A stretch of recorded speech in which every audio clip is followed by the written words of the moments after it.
పాపం రేవంత్ రెడ్డి 2 రోజులుగా ఢిల్లీలోనే ఉన్నాడట. ఎందుకున్నాడంటే మంత్రి పదవులు మరి ఎవరికి ఇవ్వాలి, ఎవరికి ఇస్తే బాగుంటుంది అని ఒక లిస్ట్ తయారు చేసుకొని పోయిందంట. ఈయనే హైకమాండ్ దగ్గరికి ఢిల్లీకి పోయిందంట. ఢిల్లీకి తీసుకొని పోతే ఆయన లిస్టును హైకమాండ్ తీసి పక్కకు వారేసిందంట. నీ లిస్ట్ వద్దు, నీ ప్రవర్తన బాగలేదు, నీ తతంగం బాగలేదు, నువ్వు ఇచ్చినటువంటి లిస్టులో మేము మంత్రి పదవులు ఇనయ్యం, మేము ఫస్ట్ సారి మంత్రి పదవులు ఇచ్చినప్పుడే ఆగమైపోయినాం. కాంగ్రెస్తోని మొత్తం కాంగ్రెస్ అంటే తెలంగాణ రాష్ట్రంలో ఇక చెడ్డదాని లెక్క, అంటే మొత్తం పేరు ఖరాబ్ అయిపోయింది. ఇచ్చిన హామీలు కూడా గాల్లో ఎగిరేసినట్టు అయిపోయింది. వద్దు నాయన, నీతోని ఇక సంబంధాలన్నీ కట్ చేసుకుంటాం, నీతోని పని కాదు అని హైకమాండ్ చెప్పేసిందంట.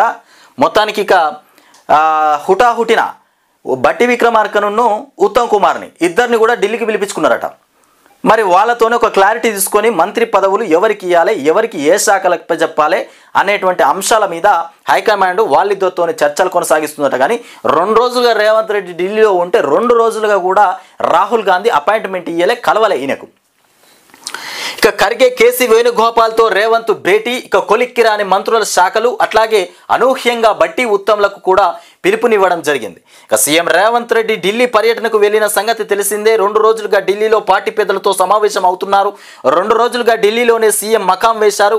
ఏఐసీసీ అధ్యక్షుడు మల్లికార్జున ఖర్గే, కేసీ వేణుగోపాల్తో భేటీ అయ్యారు. ఇక కొత్త మంత్రులకు కూడా శాఖల కేటాయింపు కూడా జరిగింది. ఇక పీసీసీ కార్యవర్గం, కార్పొరేషన్ చైర్మన్ పదవులపైన కూడా చర్చించారట. పీసీసీ పదవులు, కార్యవర్గ పదవులు, అట్లాగే చైర్మన్ పదవులు, ఇవన్నిటి మీద కూడా చర్చలు కొనసాగినాయంట. మొత్తానికి ఇక మరో 3 కూడా క్యాబినెట్లోకి తీసుకునేటువంటి అంశం, పలువురు మంత్రుల శాఖల్లో మార్పులపై చర్చించినట్టు కూడా తెలుస్తోంది. అలాగే ఎస్సీ వర్గీకరణ, బీసీ కులగణన వంటి అంశాలను కూడా చర్చించినట్టు కూడా సమాచారం. ఈ నేపథ్యంలో అనూహ్యంగా డిప్యూటీ సీఎం బట్టి విక్రమార్క, మంత్రి ఉత్తమ్ కుమార్ రెడ్డిలను కూడా ఢిల్లీలోకి రావాలని అధిష్టానం నుంచి మొత్తానికి పిలుపు వచ్చింది. దీంతో ఇద్దరు నేతలు కూడా హుటాహుటిన బయలుదేరి ఢిల్లీకి వెళ్లారు. ఇక కొత్త మంత్రులకు శాఖల కేటాయింపు, అట్లాగే టీపీసీసీ కార్యవర్గ కూర్పు కూడా, కులగణన, ఎస్సీ వర్గీకరణ వంటి అంశాల నేపథ్యంలో ఉత్తమ్ బట్టీలకు కూడా ఏఐసీసీ పెద్దల నుంచి కూడా పిలుపు రావడం రాష్ట్ర కాంగ్రెస్లో ఆసక్తికర, మొత్తానికి ఆసక్తిని రేపుతోంది.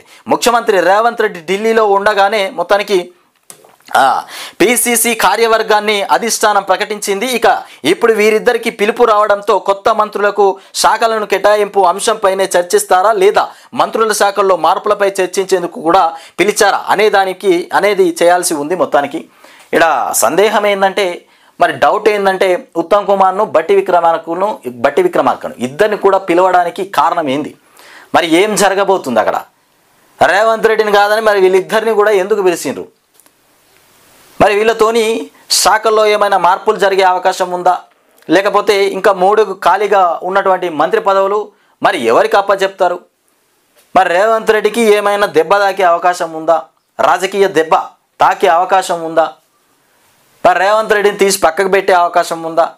మరి ఒక ముఖ్యమంత్రి హోదాలో ఉన్నటువంటి రేవంత్ రెడ్డినే అధిష్టానం కేర్ చేస్తలేదంటే ఇక ఆయన వాల్యుయేషన్, ఆయన విలువ ఎక్కడుందో అర్థం చేసుకోవాలి మనం.